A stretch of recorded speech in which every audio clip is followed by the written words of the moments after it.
what I'm trying to say is that, when you have exceptional people in your team, you'll have to, at times, to be a good leader, just follow the way they want to follow. Because sometimes they can be better than you.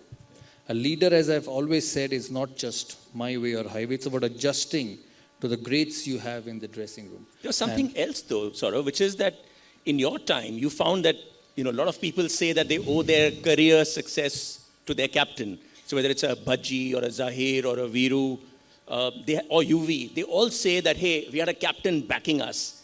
And is there something about it which is to say that today you have lots of players who seem to be talented but are never sure if they'll play the next game?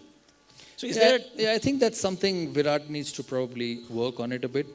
But I back them because I saw them from very close. Sometimes when you're a selector or you're a boss of a BCCI, you're seeing them from far. You actually don't see them every minute. So I see them how they react to pressure, how they train to succeed. Sometimes they may not succeed. And then you judge with what you have left outside. And I am a firm believer that, yes, you put pressure. Pressure is a must, and it's going to happen in all professional life. But don't put so much pressure that you crack. That you have to allow them freedom to express themselves. That's the only way they can become better, and that's the only way you can have a good team, where every individual feels that as the boss or the leader, he gives us space. So if I perform, I will get his backing. And I think that atmosphere is very, very important. If I take a detour from this, then tell us, what does it take to be a good coach? Man management skills at this level. Everyone thinks they have it, no? Hardly few have it.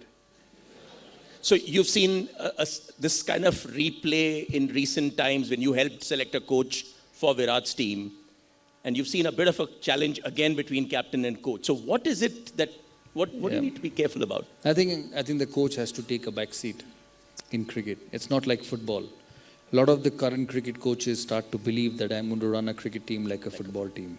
Because they see the Fergusons, they see the Mourinhos, they see the Zidanes of the world football, and they feel that cricket also should be done that way, which is not the case.